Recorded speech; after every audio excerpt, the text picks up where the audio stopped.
I have approved the recording. Perhaps also you should as well, Uh, Josh. I don't know. Do I have to approve it? I don't think so. It says recording. Okay, great. If it says recording, then we're good. All Because right. he has to.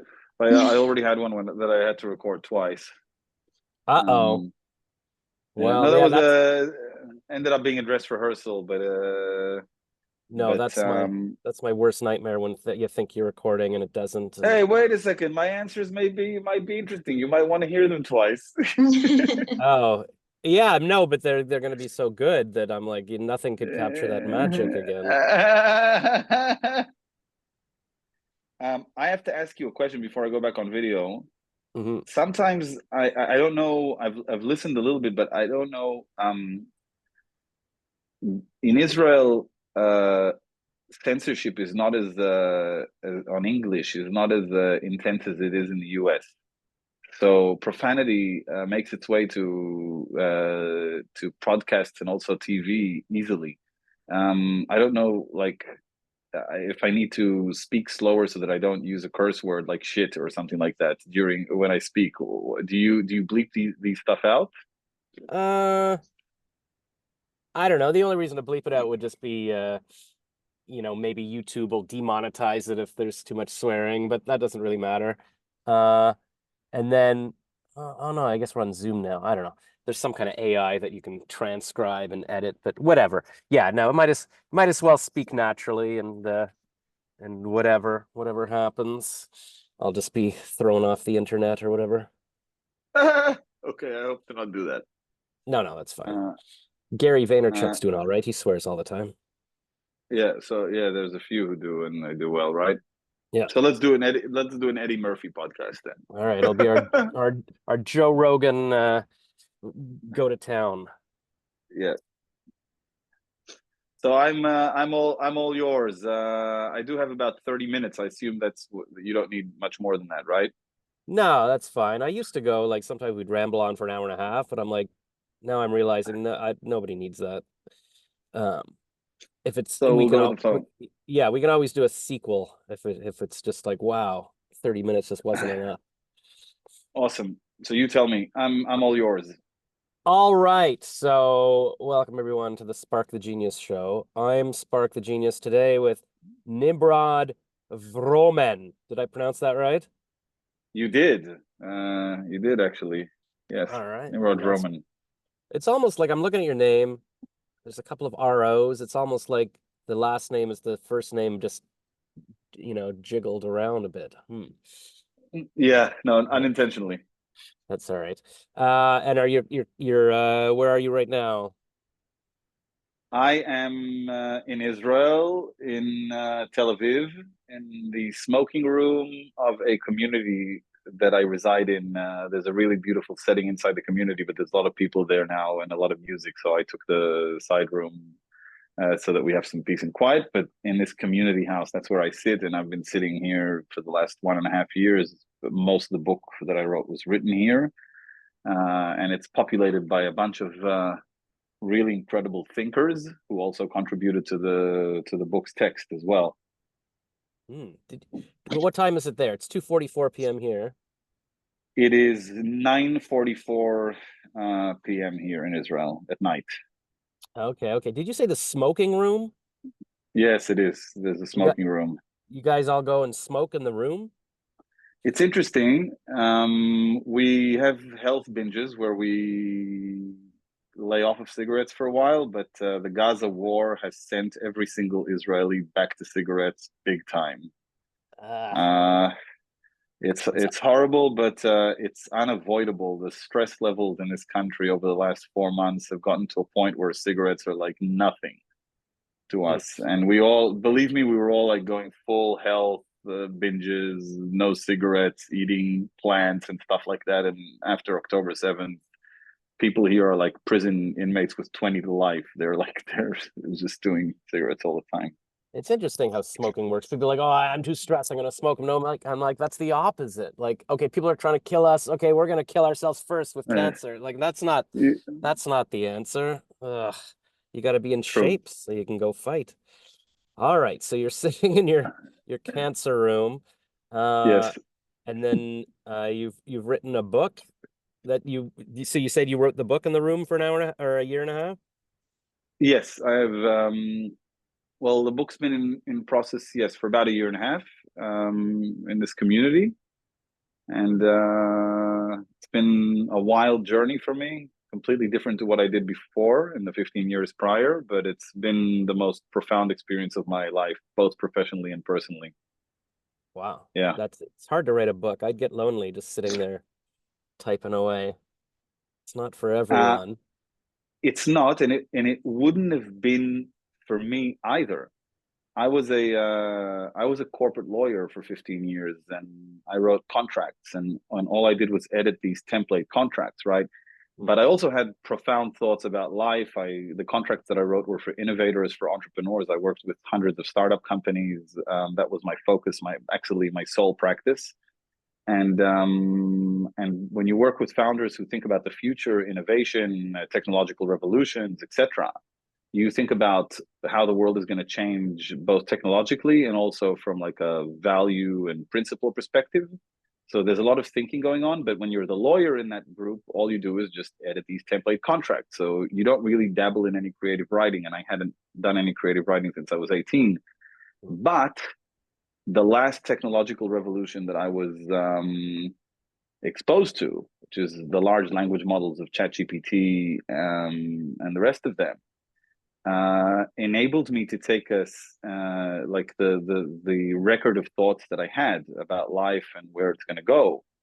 And the very first draft of this book was actually written in 1 hour, the first 60 pages, because I had this correspondence with GPT. So it took me from a place of never ever facing the challenge of writing a book to 1.5 hours after having my epiphany to having 65 pages and saying, wait a second, I can do something with this.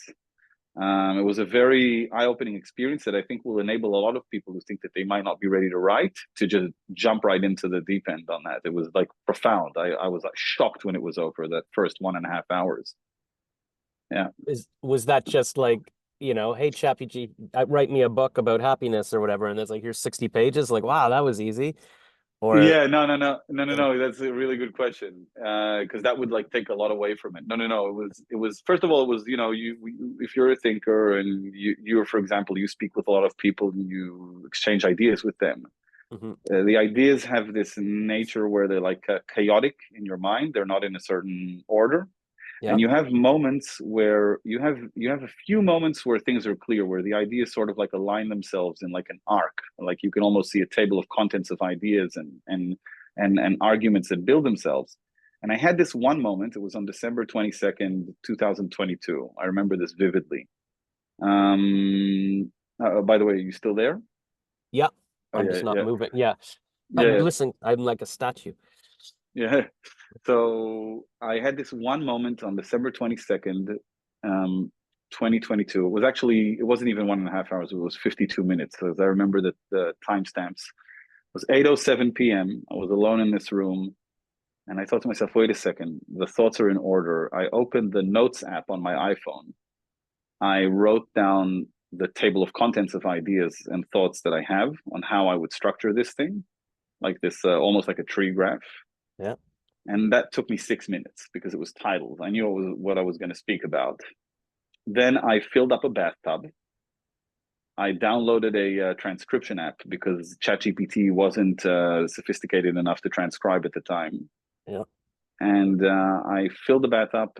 As it was filling up, I downloaded the app, got into the bath, dried my right hand, pulled my phone up, uh, opened the voice memo app, recorded myself speaking in accordance with the table of contents for 36 minutes with all of the ideas straight. Like if someone walked into the room, they would have put me in a straight jacket because I was like speaking to myself for 36 minutes straight, but like about, the meaning of life, the universe and everything. Hmm. And then I went out of the bath. I uploaded the voice memo to the transcription app. It said that it would take 5 minutes. So I toweled myself, got dry, and put my clothes on.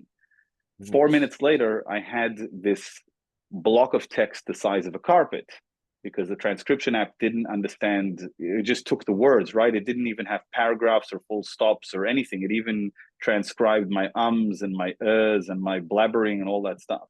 Mm-hmm. A lot of the words had got wrong, but I had this like big block of text. And then I went into ChatGPT and I said, hey, I've been thinking about you and I've been thinking about life for the last few months. I finally got my thoughts in order.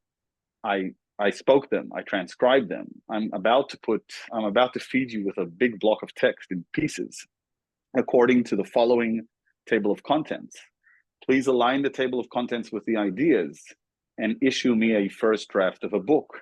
And I'd like the book to be written in the style of The Hitchhiker's Guide to the Galaxy, but with an irreverent adult tone. And I wondered if it could do it. And I suddenly had 65 pages, which were, of course, useless to sell, but they sort of like broke this barrier that I had completely. They annihilated this barrier that I had from writing. I suddenly had it. I had it with the title and everything. And then I worked for a year and a half. It's a very big piece now. And I've done 95% of the text is mine. There is only one part of the book that is exclusively written by ChatGPT. But that also was that part of the book is actually new, and it is a technological novelty. I think that part of the book, I can explain that a bit later if you're interested. Mm-hmm. And it was just that barrier, that what you just said about thinking that you wouldn't write a book, that was broken in 52 minutes between 8:07 and 8:59 p.m. on December 22nd, Wow, 2022. that's pretty good. Yeah, because the hardest thing is, Uh-huh. I guess, just sitting down and starting something, and then if this gets you over the hump, and now you've got a big chunk that you're like, oh, here at least something I can sort of play with and edit or whatever. I think they say like writing is 1% writing and 90% editing, or I don't know, there's some kind of expression like that. Uh, cool. Uh, All right. Well, yep. here I've got a fun fact list that your PR person made, and it's such a lovely poster. So I feel like we should go through some of these little points here. Because the first point, it says when he was 18, he wrote a theory for happiness. Is that what was the theory, and is that what your book's about, or? Yes. So good question. The book is a journal of a adult person's midlife crisis slash journey. Mm. So the midlife crisis slash journey being defined as that moment in your life, probably comes late 30s to your 40s, where you have a look at where you thought you'd be in your life when you were 18 and where you are today. You identify clear, deltas, like differences between where you thought you'd be and where you are. And you either go buy a motorcycle, have an affair, get a divorce, you get a trip around the world, or gamble all your money away, or you journal your thoughts and think about how to be happier in the future. So the book is a journal about that. And the book also tries to incorporate prophecies about the future, because if you were to come to useful conclusions from your journey about how you want to live your life in the future, you should probably incorporate what you think the future is going to look like, especially if you're having this journey alongside the biggest technological revolution in human history, i.e., the insertion of artificial intelligence into our lives. So the book itself is the journal of this journey. Whilst I was writing the book, I pulled out this theory for happiness that I wrote when I was 18. And I thought to myself, this is actually useful. I've mostly been living by this theory. It's built in a relatively logical way, despite the fact that it was written by an arrogant, know-nothing version of myself, probably full of hormones. So what I decided to do at the end of the book is feed the original theory into ChatGPT together with a funnel of prompts, probably about a few hundred prompts, that told GPT what the book was about and gave it pieces from the book, and ask GPT to converge its understandings from the book with the original theory and to reissue the theory of happiness for me for the next 5, 10, 20 years based on its understandings from my journey. So I thought something about happiness when I was 18. Now I rethought everything, and it's this long journal. Look at the two pieces, reissue the original theory. And I think it did an incredible job, and it's been very useful for me since I used it. And I've also used it with others, and it's been quite gratifying to help other people since. Yeah. All right. I guess this is yeah, good advice for writers. I haven't even opened. I wouldn't even know where to go to do Chat GPT now, and but Mm. I guess if you're gonna write a book, I don't know. I had an idea. I was lying in bed a couple nights ago, and I'm like, why don't I just write a book like 3 pages, just like how to do stand-up comedy, like very simply, or just write a short story that's 1 page, and just start trying to put little books like that on Amazon. But I guess another way to do it is sort of to use AI and just give it chunks, or I don't know. It's all tools, I guess. Whatever gets you working. Like it'd be Yep. diff. I don't know if you could do it as easily uh with like a fiction book. Like, here, write me a book about a wizard and whatever. It's like, You can do incredible things if you have the. This is actually, it's interesting you're asking that. The quality of the output that you get from ChatGPT is a direct result of the thoroughness and detailed nature of the input you give to it. So if you just tell it, write me a story about a wizard, you're going to yeah. get something, but it's probably not going to hit the mark. However, you probably have more thoughts about what you want that wizard to do, right? So Hmm. if you try to put those thoughts in order and tell it to, to that you want the wizard to do this or that, and you sort of describe the wizard's journey, and you maybe want to say there should be another few characters in there that work with the wizard, and it should start like this, there should be a middle point here, and it should end like that. And the tone that I like is dark, and you give it all of that, you're going to get a really interesting result that is going to be more reflective of your original thoughts than you would imagine. It's quite incredible. And the book actually, one the biggest message from the book actually for me is that when we also instruct ourselves on how to behave in our lives, many times we are not thorough. We are lazy with ourselves. We tell ourselves, write me a story about myself being mindful. Write me Hmm. a story about myself being healthy. We don't give ourselves detailed prompts like we would be expected to give GPT. But if we were to give ourselves detailed prompts, if we were to give ourselves a little bit more data on how we want ourselves to be mindful, how we want ourselves to be healthy, how we want ourselves to be positive, then we would see incredible results from ourselves, because we are far more like artificial intelligence than we are told. Yeah, they say that's why it's hard to, if you give yourself like a New Year's resolution, like lose weight. What does that mean? That's not an actual goal. It doesn't tell you how to do it or what you're supposed to do. So you got to be more specific, like eat nothing but bacon for 5 days or whatever. So that's the other thing. By the way, there's actually the fourth last chapter of the book is the prompts that I gave myself to live a healthier lifestyle. I know it's counterintuitive when I'm smoking a cigarette, but I did lose 16 kilograms of weight doing this, Awesome. and I feel like I'm in good shape thanks to this. A lot of people in our hectic lives will succumb to simple instructions, even around losing weight, like drop carbs, or you'll have that friend of yours that says, oh, all you have to do is engage in intermittent fasting, just don't Yeah, eat for 16 hours a day. And you're I like, tried that. yeah, exactly. And that's the thing, you try it, maybe it shows some results for a month or two, and then it dwindles away. But really what you should do is have a series of about 20 prompts on how to deal with the buffet, how to deal with how to arrange your plate, how to, or I have a prompt, I call it an accountability prompt, where I always tell my friends that I'm losing weight. And if they tell me that I am losing weight, I always tell them, yes, I know I look good. I'm in the process of losing weight, because it creates this recurring circular accountability. So all these little prompts that you give yourself, they're tiny. They're not. They're far less tedious than telling yourself not to eat 16 hours a day. They're tiny. They're just, tell your friend that you're losing weight, or tell all Hmm. your friends who tell you that you look good that you are in the process of losing weight, or arrange a plate half with salad, half with whatever the F you want, but Hmm. make sure that half is salad. You start giving yourself these tiny prompts and you improve your lifestyle by 7%, and suddenly you're 10 kilograms down, but you've also changed a lot of habits and you feel healthier and better. So again, it's the details of the instructions, the thoroughness that you in with which you invest in yourself. That's one of the messages in the book, in Prompting Happiness. Yeah, I think for me it's like being specific, like figuring out what my problem was. Like I noticed that if I don't eat dinner on time, I start getting hungry around 9 p.m. and that's where I just start shoveling in all the food I can find.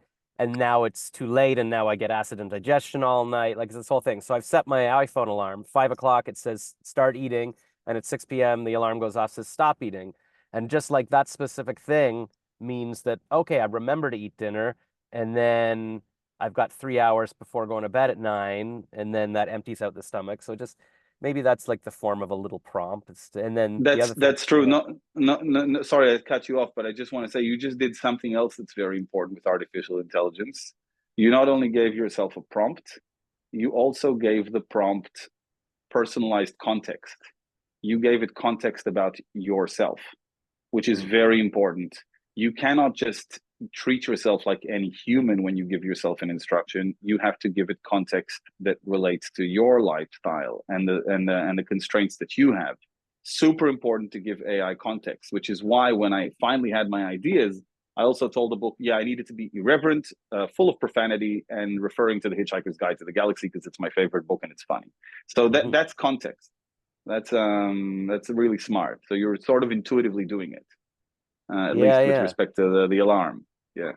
Yeah, that's good.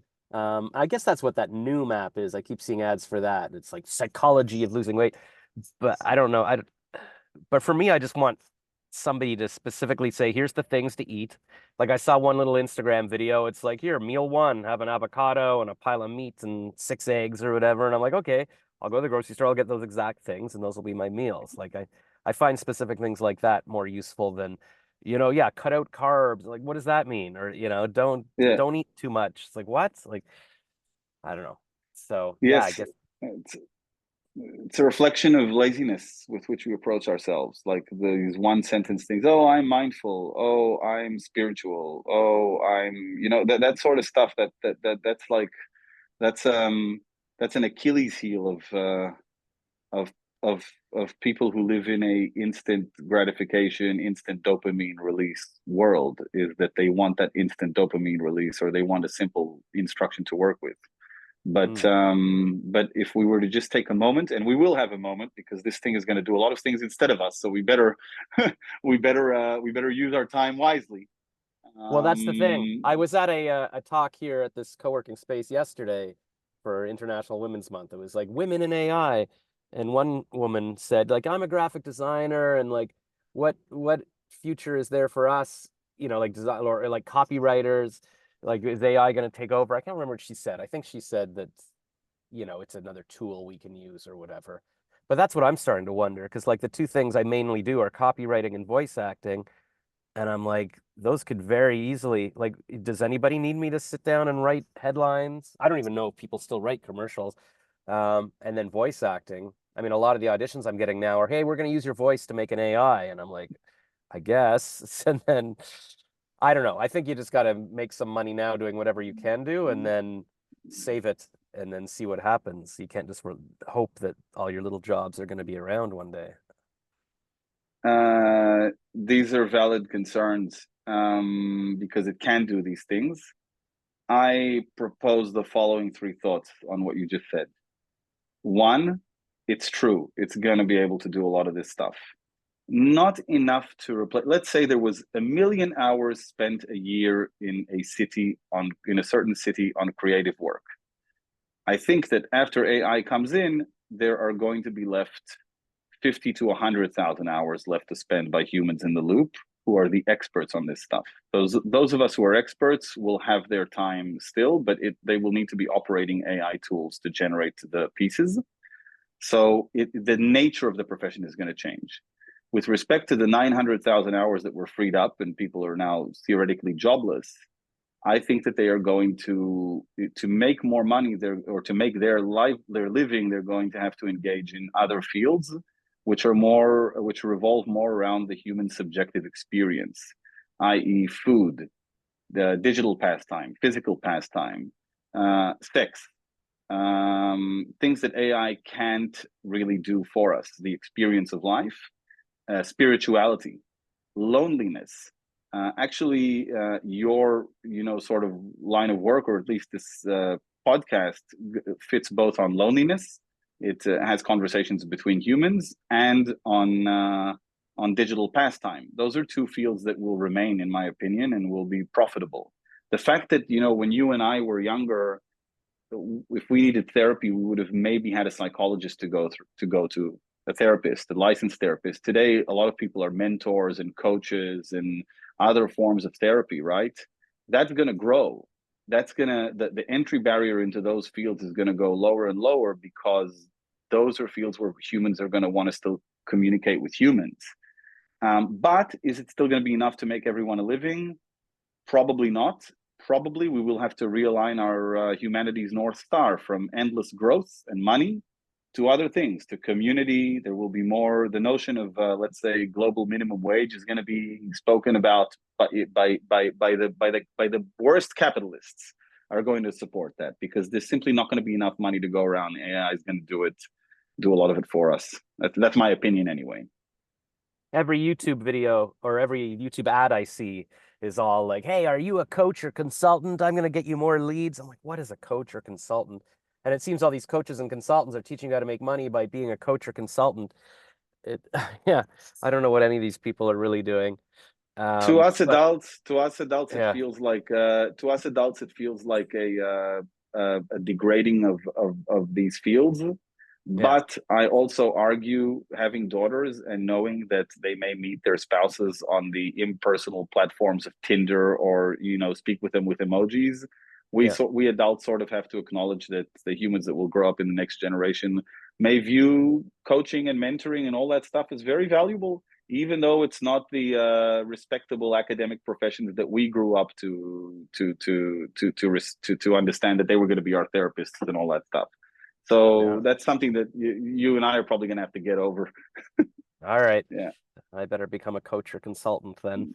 Yeah, I listened to the James Altucher podcast a lot. He was talking to somebody about AI for a long time. Yeah, one of the things they were talking about was, I guess this guy was using it for copywriting, but it's like you were saying, it's an exercise in the prompts. It's like the more specific you can get, even if you're a photographer, if you know what to tell it to do, you can create these amazing things. And the other thing they were talking about was, yeah, like AI can make a song or a piece of art, but if you tell people it's made by AI, people aren't as interested. You have to know, but once you know it's made by a human, it hits different. So I think that's part of it too. People just want to see real people talking or having a podcast. If you told me this was like an AI podcast, I don't know, it wouldn't have that same spark or whatever. So yeah, I guess like you're saying, whatever, people still want human interactions, I guess. Uh, I don't Hopefully know. they'll want it even more. Hopefully they'll Yeah. want it even more. They'll want to see it. They'll want to observe it. They want to engage it, but they won't have to code for boring cyber software enterprise products and stuff like that. So there Yeah. is an optimistic, like there's a positive future ahead until something catastrophic happens. Hopefully it doesn't. Yeah. I don't know why I'm so worried about this. Like I'm so lazy, I'm not even doing work that I could be doing now, and I'm afraid AI is going to take the job. It's like, well, yeah, I'm not doing it. They might as well do it. All right, point two on your little happy, and I know we have to end soon, so you can just let me know when that's happening. But you'll probably die of cancer before we finish this, anyways. So what do we got? He's worked with over 500 startup businesses as a lawyer. I guess he sort of mentioned that. Skilled salsa dancer. All right. Yes, that's my I hear favorite. it's a good way to meet women, apparently. You show up to these classes and it's like all women looking for, but I've just never been able to get it. I just feel like an idiot doing it. So too much Um, pressure. You got to lead the woman. I can't. it's true, you do have to lead. It is interestingly, salsa clubs have their own little algorithm. First of all, learning salsa is quite surprisingly easy. If you manage to just survive 3 or 4 lessons, you should be good. Once you do, the salsa clubs are they have all the salsa clubs around the world have the same sort of like norms. So actually, the salsa club where you'd learn salsa wouldn't be a place to meet women. You'd be dancing to practice, because you don't want to, like, it's the same repeat customers, so you don't want to really like destroy your habitat. Right, right. But once you gain that skill, then you can travel the world, and then in any other salsa club, you're fresh meat. So yeah, that there you're probably Yeah. available. Yeah, they've got these outdoor salsa things every week here in Ottawa, like in the summer, and there's just all these people standing around. They had these volunteer women showing people how to do it. And I think I finally got it. Like, so I've always been like, I don't know what to do. But she said, listen to the beat. It was like, and I'm like, oh, it's hit. Okay, do the foot on that beat. And I feel like it was kind of unlocking it for me. I'm like, oh, I get it. Just listen to that. So I think I'm ready. I'm ready to travel the world and salsa with the ladies. Co-authored a book with AI using hundreds of prompts amidst serving in war. I guess that's what we just discussed. That's Yeah. yeah. Believes in the midlife journey rather than the crisis. I like that. My meltdowns at 36, I had a meltdown realizing, oh my God, why am I not on Saturday Night Live Mm. yet? My life's too over. It's over. I'm going to make a new comedy video every single day for YouTube. I think that Mm. lasted a week. And then I had another meltdown at 47. And then I Googled, like, when is the most miserable time in life? And it says, like, studies show that on average, 47.2, that's the lowest point for life. And I'm like, it's like almost to the day. I'm like, all right, well, I'm on track. Um, It's like always darkest before the dawn. Yeah, I guess that's what they say. Mm. Uh, like prompting AI, he prompted his weight loss journey. Okay, we covered that. He upends traditional relationship models. Does that mean you're Mm. like a swinger? What does that mean? Uh, it means that I believe that certain types of humans are bound to break the rules of monogamy. So I'm not like into like necessarily open relationships, but I'm into decriminalized cheating. Does that make sense? Like Yeah, well, I grew up in Australia, and in Australia you'd walk around and you'd see pictures of these young men and women in their 20s who went to Bali in Indonesia to just have fun, to just get drunk. yeah, And some of them smuggled a gram of marijuana over there, and now they're in jail for the rest of their lives.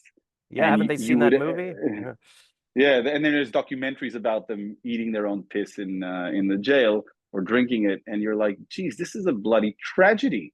These people were like doing something that everybody in Australia does. They just did it in the wrong place where the rules are wrong.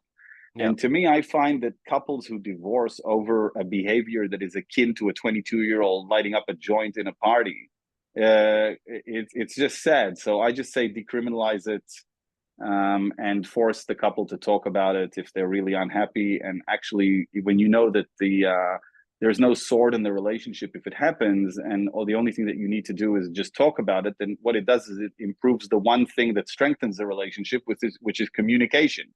So I wouldn't say that I'm like crazy open or poly, but in my marriage, it does not break up the marriage. either way, because I feel like a lot of that is men going, Yeah, of yeah, yeah, course, of let's open course. our relationship, and then the woman goes and does it, like, whoa, wait a minute, because women it's easier for them to, you No, know. I get asked that question a lot. 100% either way. If you have like if you have some possessive qualities, just look the other way and don't ask yourself what's happening. What I've discovered is that both sides are capable of hiding some mega stuff if they're interested in pursuing experiences. Yeah. All right. Well, I don't know. Yeah, I mean, I haven't been with a woman in many years. And I'm like, whatever. And I just know the second I'm in a relationship, I'm gonna be like, wait, I didn't see her. I didn't see, and I'm like, what? So I got it's like, it's all ridiculous. Um, but I'll try to remember how I feel now, not with a woman, and then when I'm in a relationship, I'm like, no, no, no, it's good. You don't want to go back to that. Like, just be with her. You're not missing anything. It's fine. Got to It's tell not a bad myself. prompt. It's not Yeah, a bad prompt. yeah. Okay, I'll tell my phone to remind myself that. Okay, so his mantra on money, make what you spend. Make what you spend. Yeah, yeah. Okay. Like Spend more. Spend more on spend yourself. You'll what? find out that yes, just spend more on yourself, and eventually you'll start asking for more money from others, and you'll find out that you don't die. You end up making what you spend. It's difficult. Obviously, you need to work hard. It doesn't Mhm. just come out of the blue, but the whole idea of very responsible financial management of sort of like so far successfully averted that. But maybe, but this part I don't want to be, I don't want to be liable to anyone for this piece of advice, because maybe I'll Yeah. crash and burn at one point and lose everything, but then there'll be another podcast of like the rise and fall or something. But Yeah. in the but it has worked for me in my profession, and in other situations where I sort of just upped my spending, and then I found it easier and more genuine when I asked for more, because I said, listen, I don't know, these are my costs, and I need to. There was in the NBA there was a player called Latrell Sprewell, and he signed with the Knicks. The Knicks wanted to sign him for $8 million, and he says, no, I need 20. And they said, what, are you joking? What do you mean? And he said, I have kids to feed. Ah, So so yeah, 8 million make what you kids. spend. Yeah, Yeah, well, that's what they kids. say. I mean, Kathy Heller's podcast is a lot about that, about how money's just energy and you just got to put it out there and ask for it. And it kind of makes sense. Like a lot of people think, oh, you're going to get rich by not having your $5 Starbucks every day. It's like, well, you're not going to get rich by saving money, first of all. So just go, okay, you like your Starbucks, all right, figure out how to make money. Gary Vee would be like, all right, go to garage sales and then flip those things or whatever. I just saw a guy on Instagram or Facebook who buys couches from people. He's got a truck and he goes to actually picks up couches for free from people because people don't know what to do with them. And then he flips them. He's the couch guy. So he sells them to people. Like there's ways to make money. So yeah, He's figure out got what you kids want. to feed. He's He's got got kids to expenses. feed. Yeah. Yeah. You ever see the original Total Recall movie? The guy's just like, I got Yeah, of kids to course. feed. Yeah. Yeah, definitely. Uh Turns out he has no kids, but big believer in leaving, spoiler alert, big believer in leaving a legacy. I'd rather have the money now, and not die. Uh, Yeah, didn't. it happens to be inevitable. But no, actually, the that's an Oh, I don't interesting. know. True. It's an interesting phrasing, though. Rather not die, because the legacy part is not for like inheritance and money. The legacy part is my. And so the book says that we one of the reasons we have children is because this is like our way to beat death. They remember us. They take the information from us and our values from us. But another way is to have an impact on a large group of people for a while Mm, after you're gone. To that end, that in many ways is bridging death. I have drafted some prompts for ChatGPT, which are a bit dark. It's a series of prompts that tell it all about myself, and it has an instruction at the end. Now act like me when I'm dead, and start mm. talking to people. But I guess the morbid rhetoric stems from the locale that I'm from. There's a lot of crap like that going on in Israel, so people are thinking about that a lot. Yeah, Yeah, for sure. I guess there's the Black Mirror episodes where, the woman makes a doll that looks like her husband who just my died and husband acts like, yeah. referred Um, to in the book, by the way. You must have read all of it. yes, I carefully read your book, your 152-page manuscript. Yep. Your PR person told me I didn't have to read it, so. Um, Uses a startling war story to describe looking at the world from someone else's perspective. Okay, this is the second last point, so we could get through this list. What's your startling Yeah. war story? Yeah, well, October 7th was bad in Israel. Yep. We had a bunch of people doing some nasty shit to us that was unexplainable. And a lot of people found themselves at a very low point. And I chose to tell myself the story of October 7th from the eyes of one of the perpetrators of the massacres that were held by it. And I chose to connect with the 5-year-old version of that person suffering in Gaza, losing their family, losing their father at the age of 5, even though not knowing that their father was a terrorist, whatever. Let's say their father was a terrorist. They lost their father at the age of 5. They were neglected. They were picked up by by a community leader. The community leader basically fostered their vengefulness and facilitated their anger, and told them that one day they would have a chance to avenge their father's death. And for 14 years, they honed their skills for that. And we sort of looked away while these people were growing, were letting their anger grow and fester. And on one day, they had a chance to cross the border and commit what they did against us. And when I look at it from that perspective, I understand that that 5-year-old kid received an opportunity to do something that is unfathomable. But for 14 years, they were programmed to do that. Now, this does not mean that we as a country who needs to protect itself does not need to go in there and find the people who did it and take them out of the equation. However, what it does is it removes the depression that builds on the the notion that there is such cruelty in the world, that there is such villains in the world. There are no such villains in the world. Nobody wakes up in the morning and says, "Hey, I'm going to be Dr. Evil today. I'm going to ruin it for everyone." Nobody says that. Everyone is driving an agenda of their own that they believe is promoting a purpose that they believe in. Sure, they may be creating collateral damage that warrants their, excuse my French, elimination, but at least you don't have to think to yourself, wow, people can just be so cruel. All they want to do is just destroy. It's not that. It's something else. So it's the prompt there is to, no matter, it doesn't define how you act. You still have to protect yourself, but you reverse engineer an external factor that is causing you pain. You reverse engineer that person's best intentions. You think about their best intentions. It doesn't matter. You may want to empathetically remove them, but at least you don't have to feel that any second now some murderous villain is going to come and get you just because they want death and destruction. They want something for their own good, and they have their own logic, and it's probably built up since they were a child.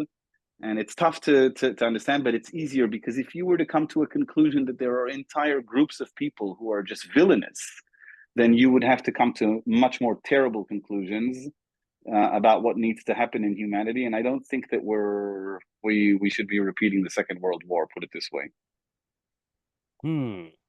Yeah, difficult questions. Like, I guess it's right. Nobody pictures themselves as the villain in their own life. Well, we But Jews can joke about the Holocaust because we were Jews, right? So yeah, we we'll say, I have a friend from the army, and he always tells me, you know what? Hitler didn't wake up in the morning saying he was going to be the villain. I mean, sure, it's great that Hitler was taken out, but yeah. he didn't say, "Oh, I'm going to be the bad guy today." Yep, I know it's controversial. I'm not saying that he shouldn't have been taken out at all costs, but there's a story arc even for Adolf Hitler. It's tough. I don't know. I don't know. We can Like do you a said. sequel. Do a Yeah, sequel to well, this we'll stuff have to if you talk about whether want. I feel like some of these people must know they're the bad guys and they just get off on it. Because I've seen a lot of evil lately, and I'm like, I don't think they're all like, oh, I'm just helping. Like they know they're bullying people and fighting people, and yeah. All right. And then their last point is always has a positive approach, a hard lesson for his daughter to learn after she got her hair stuck in a mixer. Yeah, Uh, correct. Uh, wow. All right. so the reverse engineering for bad intentions is one prompt to retain a positive approach. There's another prompt which is the humor prompt, and that I gave an example in the book about my daughter who stuck her hair in the mixer, and her older sister was like, "Oh, this is the most horrible thing in the world. The world is horrible. My little sister lost half her hair. She loves her hair. It can't have been this cruel thing couldn't have happened to her." And her older sister was like broken by this, and I looked her in the eyes and I told her, "Listen, we're going to deal with this. Your sister is already recovering. The pain is subsiding. I just want you to learn one lesson from this." And I looked her dead in the eyes and I told her, "Listen, 1 week from now, mark my words, as difficult as it is for me as a father to clean up her hair from the mixer right now, 1 week from now, she will be the butt of a joke, and it will be hilarious. And we will roll around laughing by this joke. And she will laugh too. And she will laugh about it herself." And my daughter, my older daughter, says, "No way! Don't you dare say that. We will never laugh about my sister about this. We will never ever speak of this ever again." And I told her, "This is why this lesson is so important now. Look me in the eyes. Wait a week. Wait for that joke. You will understand something about life." A week later, we were obviously cracking jokes about it because it's bloody hilarious that she tried to make a birthday cake and lost her hair when it's a week in retrospect and she's in no more pain and her hair is growing back. And when my daughter laughed, she got something. She got something that a lot of us in Israel get because we've had some horrible crap happen to us across history, and we laugh about it. And laughing about it really helps. It really helps to incorporate humor. It puts things in perspective. Um, And that's the humor prompt. Yeah, My and there are very first, more for positive approach. yeah, my very Yeah, first girlfriend when I was 18, I've still got it. She wrote me a little handwritten note, and it was just a quote from Dante's Inferno, and I think it was Satan saying it, like, if only humans knew that they've got the tool to get rid of almost or just anything. It's just laughing at something, like can defeat anything kind of thing. So yeah. I should have married her. Uh, So that's good. That's a good joke. yeah, Good. hilarious. She married some other bald guy and has all these kids now, and I'm like sitting here doing podcasts, trying to learn salsa so I can meet a woman. Like it's just, But yeah, but haha. you're like, yeah, from your perspective, you're like, you sound a bit grim about it, but now, but you're telling the story in this, like, really in this cool intonation, and somebody else is going to listen to it and laugh. So, in energy wise, you just created a bunch of fun for someone at your expense. At least the collective happiness just grew naturally at your expense, and Yeah, Gaza I'll take war, it. Hitler at my expense. But yeah, but if we can at least say, okay, at least we added to someone's day, that's a good thing. Yeah, That's and that's the the that's it. thing. I try to treat everything now. It's like no matter what bad happens, it's like, you know what? I'm gonna tell some jokes about it, and that'll make people laugh and turn in. I mean, Tony Robbins, Dean Graciosi, they say turn your mess into your message. Like, okay, I was, Oh, you that's know, good. attacked by a cult when I was a kid. Well, now I'm gonna help other people that were in cults or whatever. Like, so you turn and yeah, or, same thing. or create a cult to help other people who are in cults. Then you Ooh, really take it up a notch, like a pyramid of cults. yes, and then The and then you cult pyramid. make some YouTube ads. Join my cult. I was in a cult. Now you can join my cult. Yeah. Are you a Yeah. coach and cult consultant? I don't know. There's Oh, something that in there. sounds, no, that's Oh wait, gonna no, be, that yeah, sounds kinky. yeah, no, that's sorry. You kinky All right. Israelis, what the hell's going on over there? All right, well, thank you to your silent. I guess probably on YouTube we're going to see Rachel this whole time and just her face sort of silently. But next time I interview you, she's got to be like, like the little sidekick, sort of, laughing and joining in and whatever. I would love Uh, to. I was the one that also helped in editing his manuscript. So I had to she did the Oh enjoy yeah. his story. 99%. Yeah, she did the 99% of the work that you were Right, referring to right, earlier on. exactly. Yeah, you're sitting in the Yeah. bath and you go, "Hey, I write me a book." And okay, Rachel, we And got then to Rachel. can you just edit this for an hour and a half? I'm going to be in the smoking room. Let me know when you're done. And then Exactly. it's a sweet deal. That's what they say. Behind every great man, there's a red-headed PR person writing their book. I'm glad you could see the red hair. It's been going away after, the years. Yes, I was a ginger child, like bright orange hair. I mean, there's not much left, but if you look at, you can see my orange eyebrows. That was still, Ah, the, and the then drapes. yeah, I think just as you the drapes. As you get older, it starts to get darker. I know a lot of people like it's sort of almost brownish or whatever, and then as you get really old, it just turns gray. But I'm hoping they like I just actually it's at the library now. It says the book's ready for me to pick up. Life Force by Tony Robbins. Like it's about all these the latest technology, the longevity stuff, and I think is it Peter Diamandis maybe co-wrote it with them, and he just says, don't die of anything stupid like in the next 5 or 10 years. Like stay alive, Yeah. uh, don't smoke, whatever, and then you'll be able Oops. to take it. Yeah, I know you'll be able to take advantage of all these crazy reversal age things. So that's what I'm hoping. I'm putting all my money on. Okay, I was stupid. I wasted 30 years, didn't get married, but I'm just gonna live for another 2,000 years or whatever, or forever. And yeah, then I can start popping up babies. And what I need to do is like sort of get some big kibbutz or a farm and sort of impregnate 10 women at once, and that way I can catch up on. Oh, Yeah, on is that a good? everything, on all its time. Yeah, yeah. Like I'll do the Uh, Elon Musk thing. yeah, kibbutzes are nice. They're a good setting for that. Yeah, I don't know. I don't know Like if a. I make sure it's a little farther from the border, my kibbutz, I think. But otherwise, See, that's funny. yeah, this will be for my Israeli comedy tour. Oh my God. Yeah, yeah. Cool. All Definitely right. keep it a So few meters away. yeah, you can take that. Just give me credit when you're doing it at the open mics or whatever. Well, you'll have a street after your name in this kibbutz. Are you joking? Oh, awesome. All Yeah. right. Yes. Maybe I'll name a whole kibbutz Um, after myself. All right. So yeah. I guess we'll wrap it up. What are we promoting your book? Do you have a book for sale? Like, what are we doing here? We were having a conversation about happiness and AI. My book is called Prompting Happiness. It will be out probably in the course of a few weeks. So when this goes live, I don't know exactly when this goes live, correlating with the book. But we're selecting covers now, and hopefully in the text describing your show, we'll be able to give some more information. But I'm excited, and after that, I have others coming that will probably be a little bit more edgy as well. So yeah, look out for them. I'm enjoying it. Like the writing floodgates have opened for me. Yeah, I guess that's the thing. Once you do it, you're like, oh, I can write a book, and then you just start cranking them out. Yeah, achievement unlocked. Yeah, that's all right. And then yeah, it'll be on Amazon, I guess, so I can put this on my Amazon influencer page. So I'm such an Amazon influencer. I can't wait. Yes, it will be. Yep, awesome. And audio.